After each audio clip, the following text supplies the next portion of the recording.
Kita berdoa. Kasih karunia dan damai sejahtera dari Allah Bapa kita dan dari Tuhan Yesus Kristus menyertai kamu. Amin. Firman Tuhan buat kita pada hari ini terambil dari 2 Korintus pasal yang keempat ayat 6. Sebab Allah yang telah berfirman, dari dalam gelap akan terbit terang. Ia juga yang membuat terangnya bercahaya di dalam hati kita, supaya kita beroleh terang dari pengetahuan tentang kemuliaan Allah yang nampak pada wajah Kristus. Ibu bapa, saudara-saudari yang terkasih, dalam nama Tuhan Yesus Kristus, fokus dari ajaran Paulus adalah Kristus dan bukan dirinya sendiri. Ketika Anda bersaksi, sampaikan kepada orang-orang tentang apa yang Kristus sudah lakukan dan bukan tentang kemampuan serta prestasi pribadi. Orang-orang harus diperkenalkan kepada Kristus, bukan kepada pribadi. Dan jika kita mendengar seseorang memberitakan tentang dirinya sendiri atau gagasannya sendiri dan bukan tentang Kristus, waspadalah, ia adalah seorang guru palsu. Dengan sukarela Paulus melayani jemaat Korintus, meskipun orang-orang itu pasti sudah sangat mengecewakan dia. Melayani orang-orang memerlukan pengorbanan waktu dan keinginan pribadi.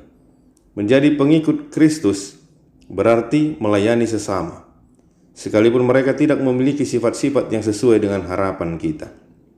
Ibu bapak, saudara-saudara yang terkasih dalam nama Tuhan Yesus Kristus, setiap orang menyukai hadiah, namun banyak orang menolak hadiah yang paling besar.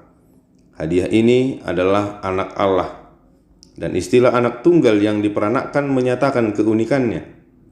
Tidak ada pernah seorang lain seperti Yesus, yang adalah sungguh-sungguh Allah dan sungguh-sungguh manusia. Dia adalah satu-satunya yang menghidupi hidup yang sempurna, mati sebagai korban tanpa dosa, menggantikan umat manusia dan berdosa.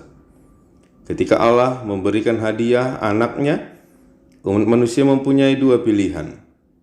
Mereka dapat memilih Yesus dengan iman atau menolak Dia. Ini adalah pilihan yang paling penting yang kita lakukan dalam hidup kita, sebab hasilnya mempunyai konsekuensi-konsekuensi abadi.